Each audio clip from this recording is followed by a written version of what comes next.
ಯಾರು ಹೇಳಿದ್ದನ್ನು ಕೇಳಬೇಕು ಅನ್ನೋದೊಂದು ಬದುಕಿನ ದೊಡ್ಡ ಸವಾಲು.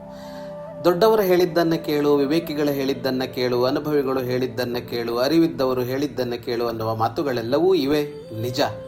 ಆದರೆ ಎಷ್ಟೋ ಸಂದರ್ಭಗಳಲ್ಲಿ ಅತ್ಯಂತ ಸಾಮಾನ್ಯರು ಹೇಳಿದ್ದನ್ನು ಕೇಳಬೇಕಾಗತ್ತೆ, ಅದರಲ್ಲಿ ಮಹತ್ವದ್ದಿರುತ್ತೆ ಅಂತ ಒಬ್ಬ ಕವಿ ಹೇಳ್ತಾನೆ. ಪುಟ್ಟ ಮಗು ಹೇಳಿದ್ದು ಕೂಡ ಅದು ಯುಕ್ತಿಯುಕ್ತವಾಗಿದ್ದರೆ, ಅದರಲ್ಲಿ ಲಾಜಿಕ್ ಇದ್ದರೆ, ಅದರಲ್ಲಿ ತರ್ಕ ಇದ್ದರೆ, ಅದು ಸರಿಯಾದದ್ದಾದರೆ ಪುಟ್ಟ ಮಗು ಹೇಳಿದ್ದನ್ನು ಕೇಳಬೇಕು ಅಂತ.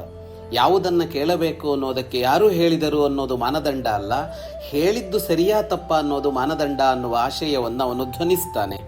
ನೋಡಿ, ಸೂರ್ಯ ಇಡೀ ಜಗತ್ತನ್ನು ಬೆಳಗುತ್ತಾನೆ, ಆದರೆ ಒಂದು ಕತ್ತಲೆಯ ಗುಹೆ ಇದೆ, ಅದರ ಒಳಗಿನ ಕತ್ತಲನ್ನು ಸೂರ್ಯ ನಿವಾರಣೆ ಮಾಡೋದಿಲ್ಲ, ಅದಕ್ಕೊಂದು ಪುಟ್ಟ ದೀಪ ಬೇಕಾಗತ್ತೆ.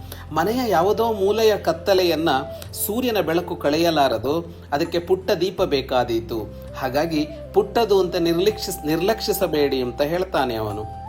ಯುಕ್ತಿಯುಕ್ತಂ ಪ್ರಗೃಹೀಯಾತ್ ಬಾಲಾದಪಿ ವಿಚಕ್ಷಣಃ ರವೇ ರವಿಷಯಂ ವಸ್ತು ಖಿನ್ನ ದೀಪ ಪ್ರಕಾಶಯೇತ್. ಯುಕ್ತಿಯುಕ್ತವಾಗಿದ್ರೆ ಪುಟ್ಟ ಮಗು ಹೇಳಿದ್ದನ್ನೂ ಕೇಳ್ತಾನೆ ವಿಚಕ್ಷಣನಾದವನು. ಯಾಕೆಂದ್ರೆ ಸೂರ್ಯನೂ ಪ್ರವೇಶಿಸದ ಜಾಗಕ್ಕೆ ಪುಟ್ಟ ದೀಪ ಪ್ರವೇಶಿಸತ್ತೆ ಅಂತ ಯಾರೋ ಆಡಿದರೂ ಒಳಿತಿದ್ದರೆ ಸ್ವೀಕರಿಸೋಣ. ಶುಭಂ ಭೂಯಾತ್. ಪಂಚಲೋಹದ ಪ್ರಣವನಾದ ಘಂಟೆಗಳು ಹೃದಯಾಂತರಾಳದಲ್ಲಿ ಅನುರಣಿಸುವ ಚಿರಂತನ ಮಂಗಳ ನಾದವೇ ಪ್ರಣವ. ಸಾಧಕನ ಶ್ರೇಷ್ಠ ಸಾಧನ ಪ್ರಣವನಾದ ಘಂಟೆಗಳು. ಇಂದೇ ಕರೆ ಮಾಡಿ 8050124365.